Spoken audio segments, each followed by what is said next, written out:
इस अंतर्राष्ट्रीय वेद वेदांग सम्मेलन में यहाँ पर पधारे सभी विद्वानों का मैं हार्दिक स्वागत और अभिनंदन करता हूँ। सबको यथा योग्य प्रणाम करता हूँ। हम प्रोफेसर हृदय रंजन मिश्र गुरु जी को सुन रहे थे। बचपन से मैं इनको सुनते आ रहा हूँ और इनका आशीर्वाद हम सभी पर हमेशा रहा है। मैं गुरु जी के चरणों में दंडवत प्रणाम करता हूँ। इस कार्यक्रम को सुचारू रूप से संचालित कर रहे हैं और बड़े ही योग्य आचार्य कृष्ण पौंडेल जी और इनके जो समन्वयक रहे हैं पंडित हरि खनाल जी। आप लोगों का यह अथक परिश्रम निश्चित रूप से यह किसी न किसी रूप को देने के लिए आप लोग कर रहे हैं और यह सकारात्मक प्रयोग आप लोग कर रहे हैं। बड़ा ही सुंदर आयोजन हुआ। सर्वप्रथम मैं आप सभी को धन्यवाद देता हूं।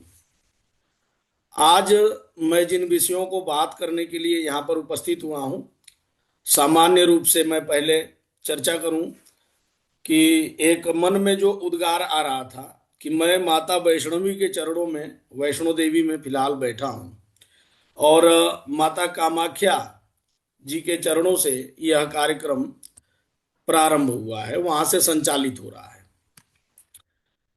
मार्कंडेय पुराण में व्यास जी का एक वचन है। वे कहते हैं कि विद्या समस्तास्तव देवी भेदा स्त्रिया समत्सा सकला जगत्सु त्वयैकया पूरितमं वयैतत् काते स्तुतिस्तव्य परा परोक्ति। जितनी विद्याएं हैं वह सब देवी के ही अंग रूप में हैं। अभी आप चतुर्दश विद्याओं की बात कर रहे थे, सुन रहे थे। यह सभी विद्याएं हमारे यहाँ परा अपरा के भेद से भी विद्याएं कही गई हैं, आन्वीक्षिकी इत्यादि विद्याएं कही गई हैं। ज्योतिष शास्त्र पर हम बात कर रहे हैं। ये सारी विद्याएं कहीं ना कहीं देवी के द्वारा ही प्रतिपादित हैं और देवी के ही अंग उपांग के रूप में विराजमान है। ज्योतिष शास्त्र का वैश्विक प्रभाव, यह टॉपिक है आज का। निर्धारण किया गया है समिति के द्वारा। ज्योतिष शास्त्र का वैश्विक प्रभाव क्या हो सकता है? सर्वप्रथम, चूंकि भारतीय ज्योतिष शास्त्र कहना भी एक प्रकार से सही नहीं है, क्योंकि ज्योतिष शास्त्र भारत का ही है। अलग अलग देशों में अलग अलग रूपों में यह जरूर प्रचारित और प्रसारित हुआ है। मूलतः यह भारत का ही है और हम सीधे अपनी बात को प्रारंभ करेंगे। यहां से हम इन विद्याओं को लेकर के अपनी बात को करेंगे। तो सबसे पहले ज्योतिष शास्त्र जो है वो वेदों का अंग है। जो वेद जो है षडंग के रूप में माने गए हैं। पाणिनीय शिक्षा का ये श्लोक आप देख पाएंगे और यहाँ पर जो भगवान विष्णु आपको दिखाई दे रहे हैं, ये वस्तुतः साक्षात वेद पुरुष हैं। इन्हीं को कहा कि छंदः पादौ तु वेदस्य हस्तौ कल्पोथ पठ्यते ज्योतिषाम अयनम चक्षुर निरुक्तम श्रोत्र मुच्यते शिक्षा घ्राणम तु वेदस्य मुखम व्याकरण स्मृतम तस्मात् सांगमधीत्यैव ब्रह्मलोके महीयते। भारतीय परंपरा के हम लोग हैं। भारतीय ऋषि चिंतन परंपरा को लेकर हम बात करने वाले हैं। तो सबसे पहले भारतीय परंपरा यही मानती है कि हमारा जो जन्म हुआ है यह चतुर्विध पुरुषार्थ की प्राप्ति के लिए हुआ है। और षडंगों का अध्ययन आप करते हैं, आप ज्योतिष पढ़ते हैं, आप व्याकरण पढ़ते हैं, आप छंद शास्त्र पढ़ते हैं, आप कल्प पढ़ते हैं, आप शिक्षा पढ़ते हैं, निरुक्त पढ़ते हैं, तो आपको ब्रह्मलोक की प्राप्ति होती है। आप डॉक्टर बनेंगे, ब्रह्मलोक की प्राप्ति होगी कि कोई गारंटी वारंटी नहीं है। आप इंजीनियर बनेंगे, आप कुछ भी बनेंगे, लेकिन किसी भी विद्याओं का फल इस प्रकार नहीं कहा गया जितना हमारे यहाँ शास्त्रों का फल कहा गया है। इसीलिए हम इसी भगवान विष्णु के चित्र को, स्वरूप को देखते हैं तो इन्हीं को 12 स्कंदों वाला अथवा 12 राशियों वाला भी माना गया है, जिनको हम ज्योतिष शास्त्र में काल पुरुष कहते हैं, जिनको हम आचार्य वराह मिहिर की भाषा में शीर्ष मुख बाहु हृदयोदराणी कटिवस्ति गुह्य संज्ञानी उरु जानु जंघे चरणा वितिराशयो अजाद्या। मेषादि राशियां इन्हीं काल पुरुष के अंग में विराजमान हैं। जब इसके परंपरा को हम आगे बढ़ाते हैं तो ज्योतिष शास्त्र का जो वेदांगों में स्थान है, वेदांग तो 6 हैं आप सभी जान गए, लेकिन वेदांगों में ज्योतिष शास्त्र का जो स्थान है वह कहा कि अप्रत्यक्षाणि शास्त्राणि विवाद तेषु केवलम प्रत्यक्षम ज्योतिषम शास्त्रम चंद्रार्कौ यत्र साक्षिणौ। यह जो ज्योतिष शास्त्र है यह सभी वेदांगों में श्रेष्ठ है। किस प्रकार श्रेष्ठ है? तो कहा कि यह प्रत्यक्ष को बात करता है। आज आप कहीं भी, कोई भी सुप्रीम कोर्ट की बात कर लें, कहीं भी जगह जगह कैमरे लगाए जा रहे हैं, जगह जगह कोई घटना हुई तो आदमी कहता है कि वहां साक्षी कौन था, प्रत्यक्ष कौन था। लेकिन इस पूरे जगत के चराचर के सीसीटीवी, चराचर के कर्मों के ज्ञाता भगवान सूर्य, भुवन भास्कर और चंद्र हैं। इसीलिए कहा कि चंद्र और अर्क इसके साक्षी है इस ज्योतिष विद्या के। यदि आज 26 फरवरी है तो 26 फरवरी को सिद्ध करने के लिए दुनिया के पास अभी तक कोई टेक्नोलॉजी नहीं बनी है, कोई भी ऐसा स्मार्ट वॉच नहीं बन गया, कोई इस प्रकार का स्मार्टफोन नहीं बन गया जो आपको साबित करके बता दे कि आज 26 फरवरी है।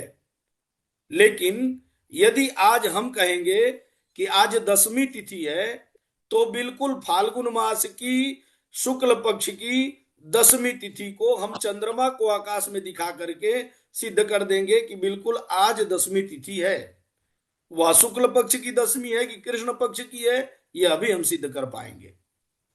कहा कि यथा शिखा मयूरा नाम, जिस प्रकार से जो मोर होते हैं तो मोरों में जिन मोरों के ऊपर शिखा होती है वही मोर श्रेष्ठ होते हैं। नागा नाम मणयो यथा, जो नाग हैं उनके पास, जिनके पास नाग मणि होती है वही नाग श्रेष्ठ होते हैं। ठीक उसी प्रकार से वेदांग शास्त्राणाम तदवद ज्योतिषम मूर्धनि वर्तते। वेदांगों में ज्योतिष शास्त्र जो है वह मूर्धनि है, सिर है, श्रेष्ठ है। अब हम जब इसकी परिकल्पना को आगे देखेंगे कि आगे क्या होता है, तब आगे के स्वरूप में काल गणना का सीधा हम वैश्विक प्रभाव पर आ जाएंगे। वैश्विक प्रभाव पर बात करेंगे। सामान्यतया ये है कि ज्योतिष शास्त्र ने पूरे विश्व को क्या दिया, तो बिल्कुल पूरे विश्व को ज्योतिष शास्त्र ने बहुत कुछ दिया है। सबसे पहले नक्षत्र प्रणाली दिया है। आप टालमी इत्यादि विद्वानों को पढ़िए।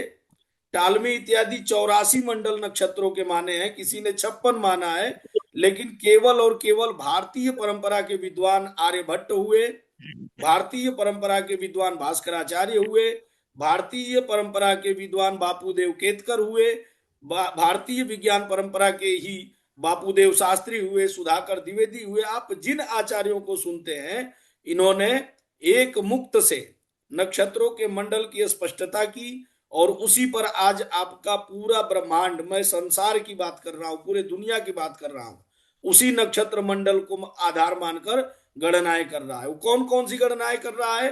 तो सूर्य और चंद्र की आधारित गणनाएं। यह पूर्णिमा, अमावस्या, ग्रहण, ये तमाम जो विषय हैं, आज ये वैश्विक प्रभाव ही है कि आप अपने घर में 40 रुपए का पंचांग खरीद के ले आइए। वह 40 रुपए का पंचांग आपको जितने बजे ग्रहण का समय बतलाएगा, जिन जिन देशों में दिखने वाले प्रभाव बतलाएगा, वही ग्रहण आपका नासा का वेबसाइट बताता है, नासा का सैटेलाइट बताता है।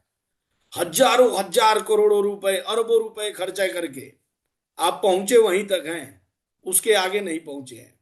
तो यह भारतीय परंपरा का यह पंचांग विज्ञान हमारा, जो सूर्य चंद्र आधारित काल गणना को करता है, यह चंद्र आधारित गणना ही है कि भारत ही नहीं पूरे विश्व में आप देख लीजिएगा। अगर छोटा सा बच्चा होगा जो एकम द्वे तृतीय त्रीणी चत्वारी पंच षट सप्त अष्ट नव 10 तक की संख्या अगर संस्कृत में जानता है तो 12 महीनों के जो नाम हैं, उन 12 महीनों में सप्त अष्ट नव 10, सितंबर, अक्टूबर, नवंबर और दिसंबर, सप्त अष्ट नव 10 का ही स्वरूप है, कुछ भी नहीं है। वेदों में हमारे चिल्ला चिल्ला के कालंधर शब्द का प्रयोग किया गया। कालंधरती थी कालंधर, आपने उसको कैलेंडर कर दिया, कालंधर को आपने कैलेंडर किया। पूरा विश्व आज कैलेंडर लेके घूम रहा है। और यह जो ग्रहों की गति है, ग्रहों के स्वरूप से आज आप ग्रेगोरियन कैलेंडर जो आज पूरे विश्व के डेट को बताता है, तारीखों को बताता है, आप उसके हिस्ट्री को जरा पढ़िए। वहां पर वो जूलियन सीजर है तो वो कहता है कि मेरे नाम का एक महीना होना चाहिए, ऑगस्टस नाम का एक है वो कहता है मेरे नाम का होना चाहिए, और इस तरह से जुलाई अगस्त एक एक महीने उनके यहाँ बढ़ते गए। वेदों में हमारे यहाँ प्रद्यदु द्वादश चक्रे, द्वादश चक्रों की बात हो रही है। आप अनादिकाल से चैत्र वैशाख ज्येष्ठ आषाढ़ के महीने को भगवान राम के जन्म की, भगवान कृष्ण के जन्म की, उनके प्राकट्य की तिथि मनाते आ रहे हैं। आप जानते हैं कि भगवान राम का जो अवतार हुआ वह चैत्र में हुआ। आप जानते हैं कि भगवान कृष्ण का अवतार जो है वो भाद्रपद में हुआ। इसका मतलब ये है कि हमारे यहाँ 12 महीने पहले से थे। वेदों में, पुराणों में, ज्योतिष में, सर्वत्र 12 महीने थे। और उन 12 महीनों की वैज्ञानिकता देखिए। अगर चैत्र महीना है तो चित्रा नक्षत्र पर पूर्णिमा रहता है, इसीलिए चैत्र महीना है। विशाखा नक्षत्र पर चंद्रमा रहता है, इसीलिए वह वैशाख महीना है। ज्येष्ठा नक्षत्र पर पूर्णिमा के दिन चंद्रमा रहेगा, इसीलिए वह ज्येष्ठ महीना है। श्रावण नक्षत्र पर पूर्णिमा के दिन चंद्रमा रहेगा, इसीलिए वह महीना श्रावण है। तो कहने का मतलब है कि हमारे यहाँ इतनी साफ सुथरी व्यवस्था आचार्यों ने दी। और एक बात और बता दूं आपको, वैश्विक प्रभाव केवल महीनों पर मैं बात कर रहा हूं। आज मार्च एंडिंग खूब हल्ला मचा है चारों ओर, चारों ओर मार्च एंडिंग चल रहा है। अभी से अफलातून चल रहा है। विश्वविद्यालय अपनी परीक्षाएं करवा रहे हैं। जितने बोर्ड हैं भारत के सब अपनी अपनी परीक्षाओं में लगे हैं। भाई अगर वर्ष का आपका अंतिम दिसंबर था तो फिर अभी क्यों आप मार्च एंडिंग में हल्ला मचा रहे हैं? क्योंकि मार्च एंडिंग हमारा चैत्र है। यह चैत्र महीना, फाल्गुन महीना समाप्त हो रहा है। मार्च एंडिंग जो है वह फाल्गुन है और नया साल हमारा चैत्र है। इसीलिए नए सत्र की, अब आप बैंकिंग सेक्टर चले जाइए। बैंकिंग सेक्टर, आप बैंकिंग सेक्टर को देख लीजिए, स्कूल एजुकेशन को देख लीजिए, हायर एजुकेशन को देख लीजिए, यहां तक कि मौसम पर जो आधारित आपके जितने ये ऑफिसेस हैं काम करने वाले हैं, ये सब आपके इसी सिस्टम पर काम करते हैं। आप मानिए या मत मानिए, लेकिन यह वैश्विक प्रभाव ही है कि आपके महीनों के ऊपर ही आज भी पूरे विश्व में कार्य संपादित हो रहे हैं। अयनांश और ग्रहों की गति की जो परिकल्पना है, जो बापूदेव केतकर हुए, गणेश दैवज्ञ हुए, उन्होंने जो जिन ग्रहों का, हम सिद्धांत ज्योतिष में हम सभी जानते हैं कि पहले हमें द्विगुण अहरगण का साधन करना होता है। अहरगण साधन करके हम मध्यम ग्रह का साधन करते हैं, मध्यम ग्रह का साधन करके स्पष्ट ग्रह का साधन करते हैं, और उसके बाद से हम अयनांश से उसको संपादित करते हैं। तो इन सभी विषयों को आचार्यों ने बहुत ही सुंदर तरीके से पूरे विश्व को बताया है। ये कुछ लोगों का माइक अनम्यूट है, एक बार आप लोग म्यूट कर लीजिए, बीच में डिस्टर्ब हो रहा है। पौडेल जी थोड़ा सा देखिए, आप इस पर ध्यान रखिए कि कोई भी अनम्यूट करके अगर ये है तो उनको म्यूट करिए। फिर मध्यकालीन अरबी अनुवाद की जब बात करेंगे, ज्योतिष शास्त्र ही एक ऐसी विद्या रही है कि भारत के बाहर यदि कोई विद्या गई है तो आप अफगानिस्तान के तरफ चले जाइए, आप जितने अफगान, बगदाद, इन देशों में चले गए, भारत से विद्वानों को बुला करके वहां ज्योतिष पढ़ाया गया। विद्वान गए वहां ज्योतिष पढ़ाने के लिए, और ये मकरंद सारिणिया और ये अयनांश की सारिणिया ये आचार्यों ने बना करके ग्रहों के नाम, नक्षत्रों के नाम, राशियों के नाम ग्रीस देश तक पहुंचाया। बाद में जब हमारे यहाँ के लोग वहां अपनी शुद्ध संस्कृत और हिंदी भाषा में पहुंचाए, लेकिन वहां के लोग अपनी भाषा में जब उसको याद करने लगे, तब आचार्य वाराहमिहिर को अपने ग्रंथ बृहद जातक में लिखना पड़ा, क्रियताबुर जितुम कुलीर ले पाथोन जूक कौरपिया क्या। ये राशियों का नाम ग्रीस भाषा में, ग्रीक भाषा में लिखा गया। इसी प्रकार से ग्रहों के नाम, ग्रहों के नाम एक से एक विद्वान हुए, कुछ विद्वान ऐसे भी हुए जिन्होंने फलादेश करने की कोशिश की, जो भारत के बाहर के थे। उन्होंने संस्कृत नहीं पढ़ा, लेकिन उनको ज्योतिष से इतना प्रेम हुआ कि वो अपने ग्रंथ में अनेक प्रकार के सम्मिश्रण शब्दों का यूज करते हैं। ना तो उनको शुद्ध हिंदी आती है, ना तो उनको शुद्ध संस्कृत आती है, लेकिन वो अपने तरीके से ग्रहों का और दुनिया का नाम ले रहे हैं। यदा मुस्तरी करकटेवा कमाने, यदा चश्मखोरा जमीवा समाने, तदा ज्योतिषी क्या लिखेगा पढ़ेगा, हुआ बालका बादशाही करेगा। यह बात हिंदी और संस्कृत, उर्दू, अरेबिक, इन 4-5 भाषाओं का मिश्रित यह श्लोक है। और आपको चाहिए तो खेट कौतुक नाम का ग्रह है, खेट कौतुक ग्रंथ जो है आप पढ़िए, उसमें आपको मिल जाएगा। ठीक है इसी प्रकार से, ठीक है इसी प्रकार से और भी जगहों पर आपको इसका वृत्तांत मिल जाएगा। आचार्य वराहमिहिर तो यहां तक कहते हैं कि जो यवन लोग हैं वो ज्योतिष विद्या पढ़ करके ऋषिवत्ते पूज्यन्ते, उनको ऋषि के समान मान सम्मान मिलता है। तो इसका मतलब है कि यह ज्योतिष भारत के बाहर जाने वाली पहली विद्या है जो समूचे विश्व को प्रभावित की। किन किन विषयों में प्रभावित की? आधुनिक खगोल गणना का जो उपयोग आपके पास मोबाइल में जितने एप्लीकेशन हैं, आपके लैपटॉप में जितने सॉफ्टवेयर हैं, ये सारी वस्तुएं कोई गणना करके नहीं बनाता है, कोई ग्रहवेद नहीं करता है। ये आचार्यों ने जो ग्रहवेद कर दिया, गणेश दैवज्ञ ने ग्रह लाघव में कर दिया, बापूदेव केतकर ने कर दिया, केतकी ग्रह गणित बना दिया, उसी के आधार पर ये डेटा उठा करके और समूचा विश्व पंचांग का एप्लीकेशन या सॉफ्टवेयर बना रहा है। आपके पहले तो ये था कि भाई केवल ये इस भारत में ही लोग पंचांग की महत्ता को समझते थे, लेकिन आज समूचे विश्व में जहां जहां भारत के लोग हैं और जहां भारत के लोग नहीं भी हैं, वहां पर भी इन विद्याओं का पूरा प्रचार और प्रसार है, और इसीलिए वहां पर इन चीजों की जरूरत पड़ रही है। इसके अलावा देख लीजिएगा, यहां पर थोड़ा सा पंचांग प्रणाली को जान लीजिए कि तिथि वार नक्षत्र योग और करण, आप पूरे एशियाई धार्मिक कैलेंडर जो बनते हैं, ये जिनको आप एल्मेनेक परंपरा कहते हैं, ये सब आपके उससे बनते हैं। सांस्कृतिक तिथियों का निर्धारण देख लीजिएगा कि अगर 200 साल पहले की किसी तिथि की आवश्यकता पड़ जाए तो आपके पास दुनिया में कोई साधन नहीं है कि आपको बता दे कि 200 साल पहले कौन सी तिथि थी। यहां भगवान राम को इस धरा पर अवतार लिए कितने हजार साल बीत गए, लेकिन आज भी हम रामनवमी तय कर पा रहे हैं। ऐसे महापुरुषों की तिथियां समूचे विश्व के, मैं केवल भारत की बात नहीं कर रहा हूं, उनका भी यहीं से तय होता है।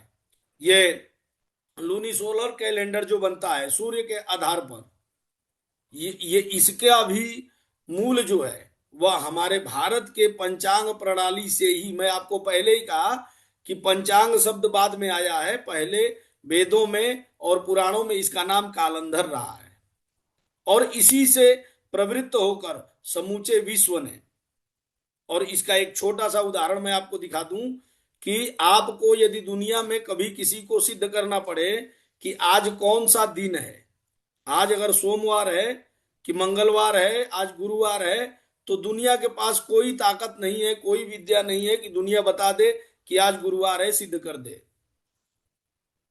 दुनिया के पास जब कुछ भी नहीं था तब हमारे ऋषियों ने वार का निर्धारण किया, और यह वार का निर्धारण आप बताइए विश्व के किसी भी कोने में चले जाइए, कहाँ नहीं है जहां पर 7 वार नहीं होते हो। कोई देश ऐसा नहीं है जो 8 वार मानता हो या 6 वार मानता हो। और इन्हीं 7 ग्रहों के आधार पर संडे, मूनडे, सैटरडे, सैटर्न को आप सैटर कह रहे हैं, तो कहने का मतलब है कि सब ग्रहों के नाम पर ही है। और इनका जो कक्षा का क्रम है, आचार्य भास्कर अपने ग्रंथ में लिखते हैं कि स्वशक्त्या भूमि गोलो यम निराधारे स्थिखे स्थितः चलवत अचलत वापी। फिर ग्रहों के कक्षा क्रम को कह रहे हैं कि पृथ्वी के ऊपर सबसे पहले कौन सा ग्रह है, तो कहा कि चंद्रमा, चंद्रमा है, चंद्र के ऊपर बुध है, और बुध के ऊपर शुक्र है ना। क्रमात् चंद्र बुध शुक्रार्क भू भुआम, क्रमात् चंद्र बुध शुक्र और भूभुआम अर्का जीवानाम, अर्की जीवार्की च, ये क्रम बतलाए। आप देखिए यहां पर स्क्रीन पर आप देख पा रहे हैं कि चंद्रमा जो है पृथ्वी के जस्ट ऊपर है। और इस बात की वैज्ञानिकता आप देख लीजिए कि आप अपने जीवन में किसी भी बालक का नामकरण करते हैं, कोई पैदा होता है, कुछ जन्म लेता है, या कोई भी सूतक पातक का निर्णय है, कोई भी विवाह का मुहूर्त है, गाड़ी खरीदने का मुहूर्त है, कुछ भी करना है, जब भी आपको काल का निर्धारण करना है आप चंद्रमा से करते हैं।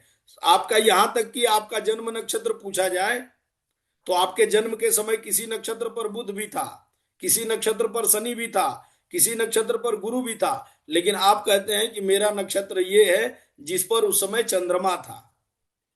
तो अब चंद्रमा की इतनी वैज्ञानिकता को हमारे ऋषियों ने समझा, और इसीलिए ज्योतिष शास्त्र का 90% फलादेश हो, चाहे गणित पक्ष हो, चाहे संहिता पक्ष हो, सब में चंद्रमा को अत्याधिक बलशाली बतलाया। आप समुद्र के ज्वार भाटा को ले लीजिए, और जो भी आप इस प्राकृतिक उत्पात इत्यादि देखते हैं, कुछ दिनों में ही 5 ग्रह लगभग एक साथ आ रहे हैं।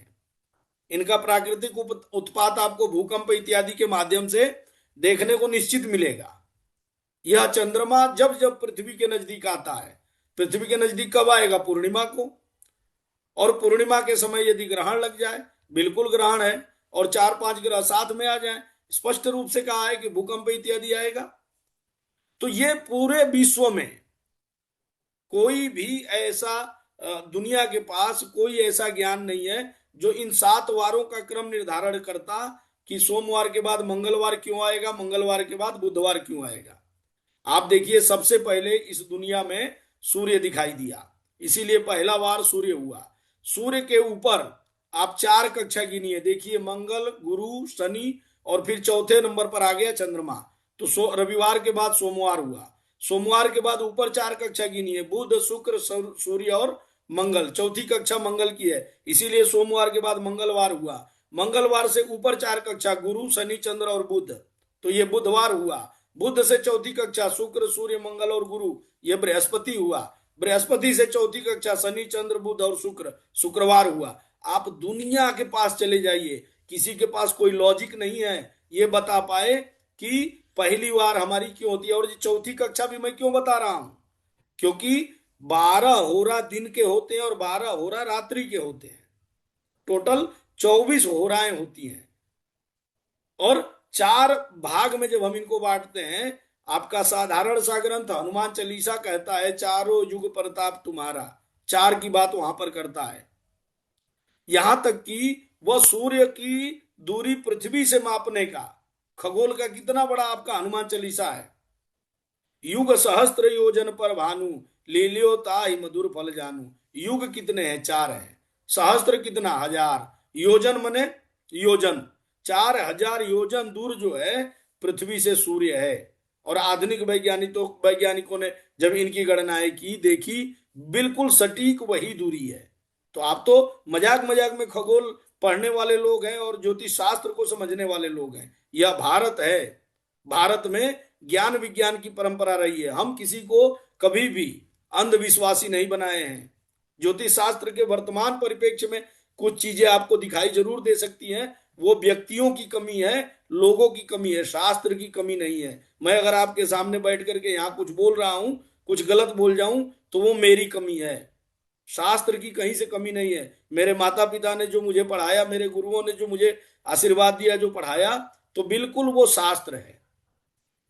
इसके अगले क्रम में हम देखते हैं कि जब इसके आप वैश्विक प्रभाव को देखते हैं तो सबसे बड़ा देख लीजिएगा कि गणित की परंपरा, आप उसको ट्रिग्नोमेट्री कह लीजिए अथवा एल्जेब्रा कह लीजिए, मैथमेटिक्स कह लीजिए, आप जो भी कह लीजिए, पाइथागोरस से लेके कुछ भी, सब कुछ हमारे ज्योतिष शास्त्र का स्वरूप रहा है। विश्व के पास जब गणित का कोई सिद्धांत नहीं था, तब हमारे पास सारणियां बनाई गई थी, तब हमारे यहाँ त्रिकोणमिति पढ़ाया जाता था। हमारे यहाँ एक बड़ा मूल विषय ज्योतिष शास्त्र का चापीय त्रिकोणमिति, है ना। तो ये पढ़ाया जाता था। आप देख लीजिए कि आर्यभट्ट जो हैं, उन्होंने पृथ्वी के घूर्णन का सिद्धांत दिया। आज आप धरती पर बैठे बैठे पृथ्वी जो है, हम सभी जानते हैं कि स्वशक्त्या भूमि गोलो यम निराधार स्थित, पृथ्वी नहीं घूमती है, सूर्य घूमता है। पृथ्वी घूमती है, सूर्य नहीं घूमता है, सूर्य स्थिर है, ये हम सब जानते हैं। यह पृथ्वी 24 आवर्स में एक चक्कर लगा लेती है। और आप बताइए कि जन्म कुंडली बनाने के लिए कितने हजार साल पहले से, आप महाराणा प्रताप की कुंडली वहां कुंभलगढ़ में रखा हुआ है, हस्तलिखित कुंडली, 500-600 साल पुराना। उसके पहले की परंपरा, गर्गाचार्य भगवान कृष्ण की कुंडली बनाते हैं, वशिष्ठ जी राम की कुंडली बनाते हैं। तो बिना जन्म स्थान के, बिना लॉन्गिट्यूड के और इसके अक्षांश और रेखांश के बनाते हैं क्या? आप बताइए, पृथ्वी 24 घंटे में 360 डिग्री घूमती है, 23.5 डिग्री झुक करके घूमती है। 24 घंटे को आप मिनट में डिवाइड कर देंगे ना, तो 1440 मिनट होगा। और उस 1440 मिनट को आप 360 से भाग दे देंगे। क्यों? क्योंकि 360 डिग्री पृथ्वी घूमती है, तो 1 डिग्री घूमने में पृथ्वी को 4 मिनट लगता है। और इसी सिद्धांत को हम लेकर के कुंडली का निर्माण कर देते हैं, जातक का कहां पे जन्म हुआ है, कहां पे उसका स्थान है। तो ये सारा सिद्धांत जो पृथ्वी के घूर्णन का सिद्धांत, ये आर्यभट्ट का है, आर्यभट्ट ने दिया। ज्या सारणियां जो हुई, 24 ज्या पिंडों की बात किया आचार्य ने, बिल्कुल सबसे पहले उन्होंने दिया। एपी साइकिल ग्रह मॉडल जो है, जिस पर आज पूरा विश्व झूम रहा है, वह इनका देन है। आचार्य दैवज्ञ वराहमिहिर ने क्या किया? तो दैवज्ञ वराहमिहिर के ग्रंथ को आप पढ़िए, बृहद संहिता में इन्होंने 2200 साल पहले, भाई विक्रमादित्य के 9 रत्नों में ये थे। और आज विक्रम संवत हम 2081-82 में जी रहे हैं, तो 2100 साल तो सीधा सीधा हो गया। उस 2100 साल पहले विक्रमादित्य के दरबार में आचार्य दैवज्ञ शिरोमणि वराहमिहिर जी रहते हुए, आचार्य वराहमिहिर मौसम का विज्ञान बतलाते हैं। उनके पहले कोई इस तरह का विस्तृत कार्य नहीं किया जो आचार्य वराहमिहिर ने किया। अकेले आचार्य वराहमिहिर हैं जिन्होंने तीनों स्कंदों पे काम किया है, सिद्धांत, संहिता और होरा। और मौसम का विज्ञान जो आज का आपका इंफॉर्मेशन टेक्नोलॉजी आईटी सेक्टर काम कर रहा है, उन्होंने बहुत पहले इसको बतला दिया। वृक्ष आयुर्वेद से लेके आज पूरी दुनिया, अभी गुरुजी थोड़ी देर पहले कह रहे थे कि पूरी दुनिया प्रदूषण से जो है ना, वो व्याप्त है, परेशान है। तो आप बताइए कि प्रदूषण से व्याप्त है, यहां तक कि पूरे विश्व में जितनी भी यूनिवर्सिटियां हैं, ग्रेजुएशन डिग्री तभी देगी जब आप एनवायरमेंटल साइंस का पेपर एक पास करेंगे। कंपलसरी है कि 3 साल में ग्रेजुएशन में आप पास कीजिए एनवायरमेंटल को, पर्यावरण विज्ञान को। और पर्यावरण विज्ञान को हमारे यहाँ कितनी दूरी से, कितनी नजदीकी से ऋषियों ने समझा। उन्होंने कहा कि आचार्य पराशर लिखते हैं कि अर्कः पलासः खदिरः अपामार्गस्तु पीपलः शमी दुर्वा कुशाश्चैते ग्रहाणाम समिधक्रमात्, ये ग्रहों के औषधीय वृक्ष हैं। राशियों के पेड़ बतलाए, नक्षत्रों के पेड़ बतलाए। आज जातक जो भी ज्योतिष शास्त्र को समझता जानता है, यदि केवल एक वृक्ष लगाए तो किताब पढ़ने के लिए, पास होने के लिए कहाँ जरूरत पड़ रही है। आपको जानकर खुशी होगी कि नक्षत्र वाटिका, जब से मैंने एक प्रोजेक्ट बनाया, एक डायग्राम बनाया, जो लोग भी मेरे संपर्क में आए मैंने उनको फ्री में दिया बनाने के लिए, उसमें मदद भी की। आज भारतवर्ष में 50 से अधिक नक्षत्र वाटिकाओं का निर्माण मैं करवा चुका हूं। यह मेरी कोई महानता नहीं है, लेकिन इतना तय है कि जब तक हम इन्वायरमेंट के प्रति, पर्यावरण के प्रति जागरूक नहीं होंगे, तब तक हम नहीं समझ पाएंगे। बृहद संहिता में आचार्य ने खूब अच्छे से प्राकृतिक संकेतों का और इनका खूब महत्वपूर्ण वर्णन किया है। इसके अलावा आप देख लीजिएगा कि साइकोलॉजिकल एस्ट्रोलॉजी, आज चिकित्सक मनोविज्ञान जो है, आज मनोवैज्ञानिक, आप कुछ भी होता है कंसल्ट करने चले जाते हैं साइकोलॉजिस्ट के पास कि भैया देखो इसके बात करो, वो क्या करता है, आपको बिठाता है, अकेले में बात करता है, आपकी मम्मी को बिठाता है, अकेले में बात करता है, ले समस्या। यहाँ मनोविज्ञान का सबसे बड़ा विज्ञान यह ज्योतिष शास्त्र है।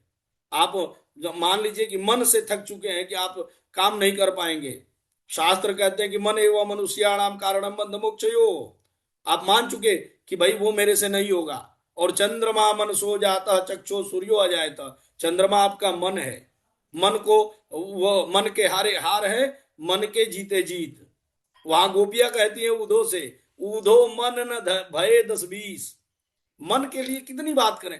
तो इसलिए आप देखिए कि मानसिक पीड़ा और मानसिक रोगों के उपचार के लिए ज्योतिष शास्त्र से बढ़िया कोई उपाय नहीं है। आप जातक को बता दीजिए कि भाई फलाना विधि आप करवा लीजिए, फलाना उपाय कर लीजिए, मानसिक रूप से वो तैयार हो जाएगा कि बिल्कुल अब मेरे पर से सब दोष खत्म हो गए हैं। यह एक मानसिक प्रक्रिया है, सुख और दुख, सफल होना असफल होना। तो इसलिए ये साइकोलॉजिकल एस्ट्रोलॉजी आज पूरे विश्व में चल रहा है। लाइफ पार्टनर एनालिसिस आज कहाँ नहीं है बताइए। जो लोग नहीं जानते वो भी अपने मोबाइल में एक एप्लीकेशन रखे हुए हैं, जैसे ही कहीं से शादी का रिश्ता आया, लाओ पहले हम देख लें। वो अलग बात है कि नीम हकीम खतरे जान वाली बात है, पता कुछ नहीं है। अल्प विद्या भयंकर, little knowledge is very dangerous. लेकिन वो देखते हैं, कहने का मतलब है कि ज्योतिष शास्त्र के प्रति लगाव है, झुकाव है। मौसम और कृषि का प्रभाव, मुहूर्त निर्धारण इत्यादि जो है, यहाँ तक कि वर्षा का अनुमान, बीज रोपण का समय इत्यादि जो है, वह सब कुछ। और ये फार्मिंग की बात यहाँ पर नहीं है, पूरे विश्व में फार्मिंग आप कैसे करेंगे जब तक आप मौसम को नहीं समझेंगे। मई के महीने में धान की रोपाई थोड़ी करेंगे। और वो खाली यहाँ के लिए नहीं है, ये सार्वभौमिक शास्त्र है। विश्व के जिस कोने में है, आपको वहां पर ग्रहों की स्थिति और इसको जान करके ही कार्य करना है। कृषि के समय का निर्धारण, मुहूर्त का। और आजकल सबसे बड़ा चल रहा है कि कोई भी व्यक्ति, मुहूर्त जो है प्लानिंग साइंस है, आपका एक प्लानिंग विज्ञान है। आप कोई भी काम करने से पहले आप सप्ताह दिन सोए रहते हैं कि रविवार को ही कपड़ा धुलेंगे, तो रविवार के लिए आप मानसिक रूप से तैयार होते हैं। ऐसे ही बिना प्लानिंग के, अगर मान लीजिए 6 महीने बाद आपके यहाँ शादी है, मुहूर्त निकल जाता है, तो 6 महीने तक आप बिल्कुल तंदुरुस्त रहते हैं कि हाँ भाई मुझे तैयारी करनी है। ये एक विज्ञान ही तो है जो मानसिक रूप से आपको तैयार करता है। तो इन सारी चीजों को लेकर के आयुर्वेदिक कालचक्र, आज पूरा विश्व जो है ना डाइट पे उतरा है। डाइट चार्ट डॉक्टर दे रहा है और ये खा रहे हैं। क्यों? ये डाइट चार्ट, डाइट प्लानिंग क्या है आपका? यह ज्योतिष के भक्ष्या भक्ष की जो विधि है, और इनको लेकर के आचार्यों ने बात किया है। इस पर बहुत सारे विषय हैं, जिससे हमने, ये देखिए वेदांग ज्योतिष का जो ऐतिहासिक क्रम है, इसमें आर्यभट्ट 499 सी में आए थे, सेंचुरी में। उसके बाद बारहमीर आए, उसके बाद से अरबी अनुवाद हुए ग्रंथों के, और आज आधुनिक खगोल यहाँ तक पहुंचा है। हजारों हजारों वर्षों के ऋषियों की तपस्या रही है। ये यहाँ पर एक डायग्राम आप देख पाएंगे कि काल गणना और भारतीय ज्योतिष, इसमें थोड़ा सा हमने भारतीय और आधुनिक को यहाँ पर एक तुलना किया है, या इसका परसेंटेज भी है, लेकिन उसको मैंने अभी समय का चूंकि अभाव है। और ये काल गणना का देख लीजिए आप, एक नक्षत्र प्रणाली, और इसी गुरुजी को आप एटॉमिक। 8:30 बजे तक आपका समय है गुरुजी, क्योंकि आपका व्याख्यान अद्भुत है गुरुजी। 8:30 बजे तक टाइम है, आधा घंटा और है गुरुजी आपका। अच्छा अच्छा, धन्यवाद धन्यवाद। तो देखिए यहाँ पर, चलिए फिर तो मैं आराम से बोलता हूँ, क्योंकि मेरे लिए बड़ी समस्या है ना। लोग कहते हैं कि ये शुरू हो जाते हैं चुप नहीं होते हैं, तो इसीलिए मैंने कहा कि भाई, तो ये काल गणना का जो आपका प्रक्रिया है, नक्षत्र प्रणाली, जो एटॉमिक टाइम की आप बात करते हैं। आज देखिए जब आप फिजिक्स पढ़ते हैं अथवा एस्ट्रोफिजिक्स पढ़ते हैं, तो वहां पर जो हम नक्षत्रों के दूरी को मापने की बात करते हैं ना, तो वहां पर हमारा मापन प्रक्रिया जो चलता है वो प्रकाश वर्ष में चलता है। प्रकाश वर्ष जिसको आप लाइट ईयर कहते हैं। तो वो लाइट ईयर की परिकल्पना जो है वो कहाँ से आई? वो लाइट ईयर की परिकल्पना हमारे नक्षत्रों के विज्ञान से आई और नक्षत्रों के प्रणाली से आई। तो नक्षत्रों की प्रणाली से ही आज का जो एटॉमिक टाइम है, वह टाइम मैनेजमेंट बिल्कुल निकला हुआ है। आज का कैलेंडर देख लीजिए, कैलेंडर जिसको मैंने कहा कि भाई आज पूरे विश्व को यह कैलेंडर लेकर के चल रहा है। आपका मोबाइल हो या कुछ भी हो, वो सब कुछ किस पर काम करता है? जीएमटी पर। आप जीएमटी जो है, ग्रीनविच मीन टाइम जिसको आप कहते हैं, जो लंदन के पास एक जगह है जो जीरो अक्षांश पर आज के वैज्ञानिकों ने माना है उसको, और वहां से पूरब और पश्चिम की परिकल्पना हुई है।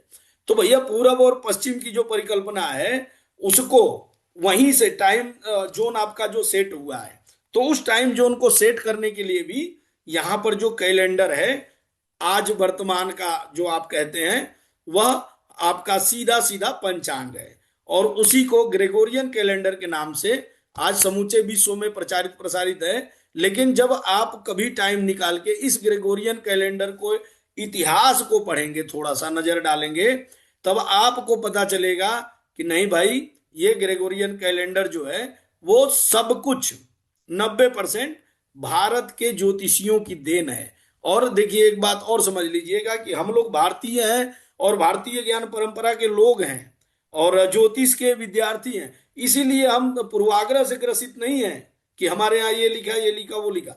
बिल्कुल प्रायोगिक रूप में जितने बिंदु मैं आपको दिखा रहा हूं, इन बिंदुओं पर एक एक रिसर्च हो सकता है ना, एक एक रिसर्च हो सकता है। इस पीपीटी में केवल आप 20 टॉपिक पीएचडी पर कर सकते हैं, 20 टॉपिक आपको मिल जाएंगे।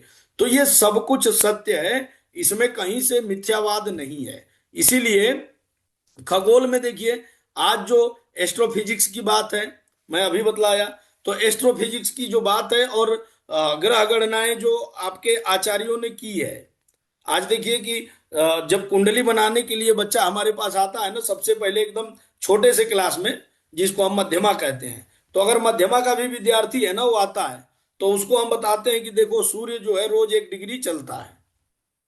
आज आपका शिक्षा शास्त्र बहुत ज्यादा, एजुकेशन साइंस जो है आगे आ गया, और आप एक नियम ले आए कि भैया सबसे पहले हमें क्या पढ़ाना है, तो स्थूल पढ़ाना है।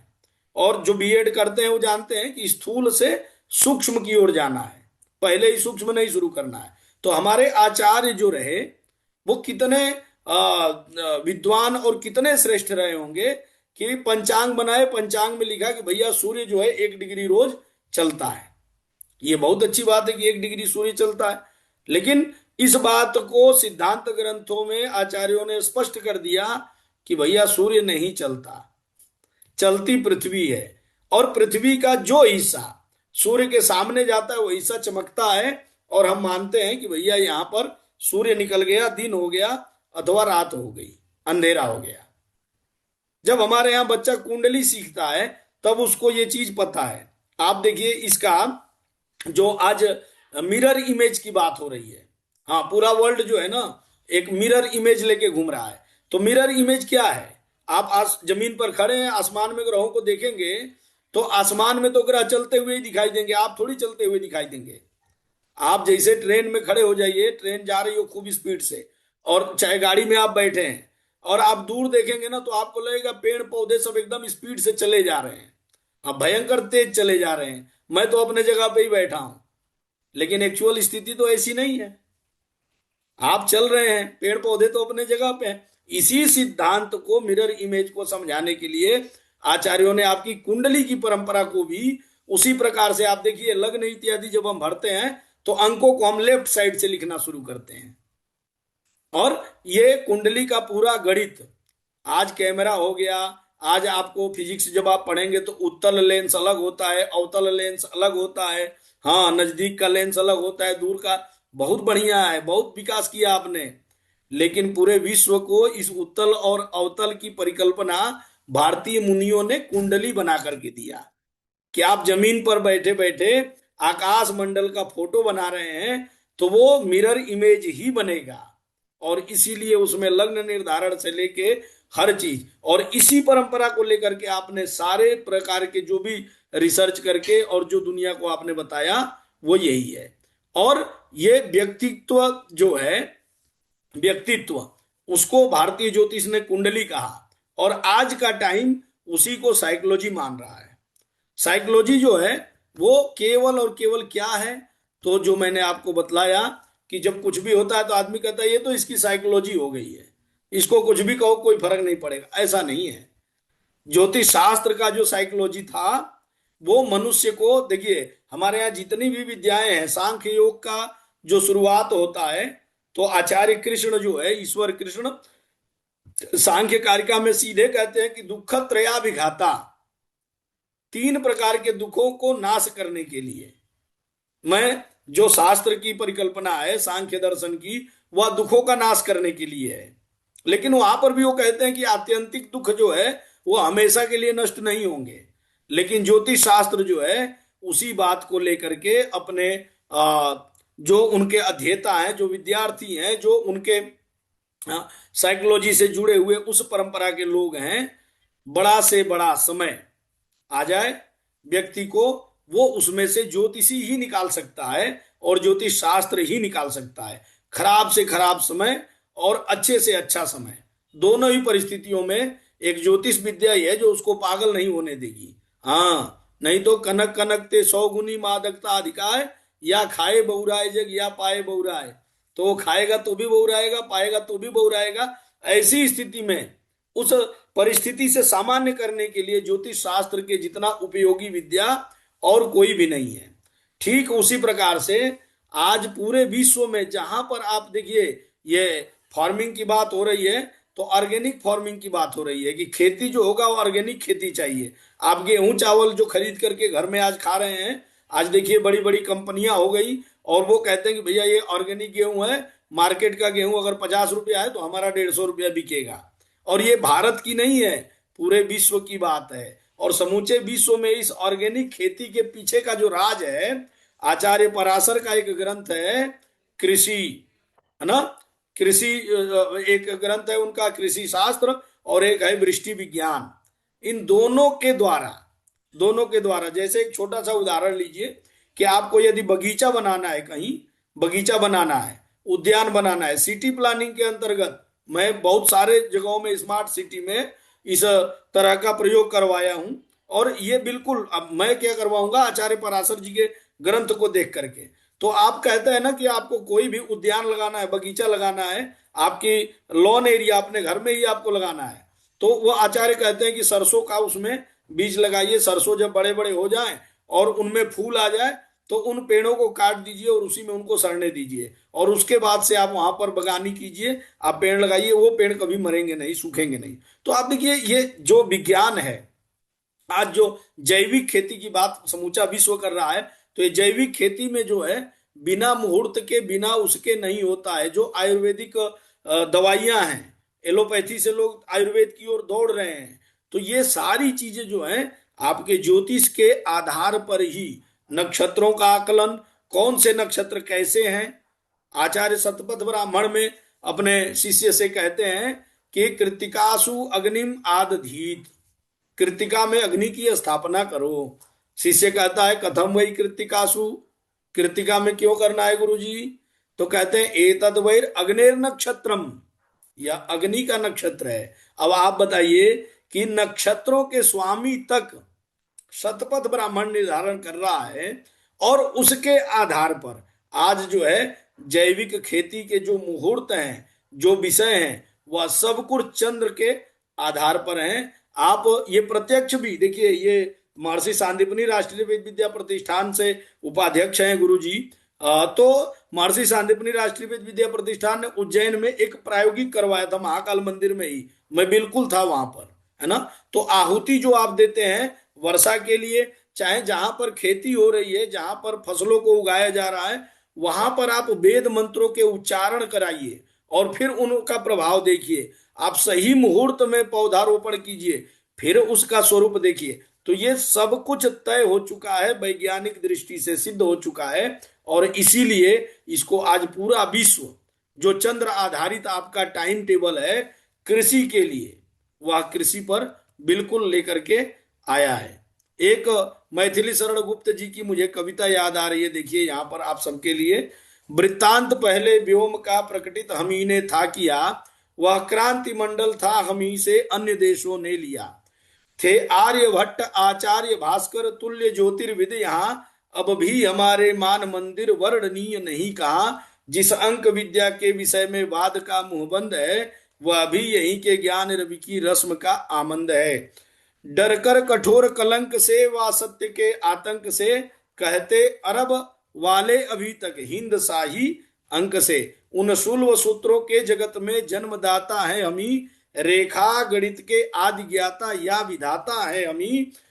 हमको हमारी वेदिया पहले इसे दिखला चुकी, निजरम्य रचना हेतु रेखा गणित सिखला चुकी। आकार देख प्राकार थे हम जान जाते आप ही, वे शास्त्र सामुद्रिक सरीके थे बनाते आप ही। विज्ञान से भी फलित ज्योतिष हो रहा अब सिद्ध है, यद्यपि अभिज्ञों से हुआ वह निंद्य और निषिद्ध है। अवज्ञ देखिए, जहां पर भी मूर्ख लोग रहेंगे, मूर्ख प्रजाति जहां भी रहेगी, वो थोड़ा सा अपने फायदे के लिए शास्त्रों का भी दुरुपयोग करेगी। और इसीलिए आचार्य ने, पराशर ने कहा कि दैत्यानाम बल नाशाय देवानाम बल वृद्धये धर्म संस्थापनार्थाय ग्रहात जाता शुभाक्रमात्। दैत्यों के नाश के लिए और जो शुभ कार्य में लिप्त हैं वे देवतुल्य उनके बल की वृद्धि के लिए। तो कहा कि ये जो अंतिम पंक्ति है कि फलित ज्योतिष विज्ञान से भी सिद्ध हो गया, लेकिन कुछ लोगों के कारण जो लालच में आकर के ज्योतिष शास्त्र को बेचने में और डुबाने में लगे हुए हैं, उनके लिए क्या कहते हैं। तो आचार्य पराशर की एक युक्ति मुझे फिर से याद आती है कि यो नरः शास्त्रम अज्ञात्वा, जो शास्त्र को बिना जाने ज्योतिषम खलु निंदति, ज्योतिष शास्त्र निंदित हो जाए ऐसा कार्य करते हैं अपने फायदे के लिए। तो कहा कि रौरवम नरकम याति, उनको रौरव नरक की प्राप्ति होती है। अंधत्वम चान्य जन्मनि, अगले जन्म में अंधे की योनि उनको प्राप्त होगी, अंधा बनना पड़ेगा। इसीलिए मेरा करबद्ध आप सभी से प्रार्थना है इस ज्योतिष सम्मेलन के माध्यम से कि शास्त्र को अधिक से अधिक पढ़ें, शास्त्र को समझें और शास्त्र के प्रतिकूल कोई भी कार्य अपने व्यक्तिगत लाभ के लिए कभी भी ना करें, शास्त्र की सेवा करें। इन्हीं सब बातों के साथ, चूंकि समय मुझे यही था कि भाई अधिक ना हो जाए, और इसीलिए इन्हीं सब बातों के साथ मैं आप सभी को हृदय से धन्यवाद देता हूं। मुझे यहाँ तक बुला करके और कुछ बोलने का मौका आचार्य कृष्ण पौंडेल जी ने दिया है, मैं इनके प्रति आभारी हूं। मेरी जिह्वा, मेरी वाणी से कोई भी प्रकार का दोषपूर्ण वाक्य निकला हो वह बिल्कुल मेरा है, वो मेरी जिम्मेदारी है, मैं उसके लिए क्षमा याचना करता हूं। और यदि इस व्याख्यान से कुछ भी आप लोगों को लाभ मिला हो, कुछ भी आपको ज्ञान मिला हो, तो वह कुछ भी मेरा नहीं है, सब ज्योतिष शास्त्र के सूर्य पितामहो व्यासो वशिष्ठो अत्रि पराशरः कश्यपो नारदो गर्गो मरीचिर मनुरंगिरा लोमसः पोलिसश्चैव च्यवनो यवनो भृगुः शौनको अष्टादशश्चैते ज्योतिष शास्त्र प्रवर्तका। ये उन्हीं का है, मेरे माता पिता का है, मेरे गुरुओं का है, मेरा कुछ भी नहीं है। बहुत बहुत धन्यवाद सभी को। जय श्री महाकाल।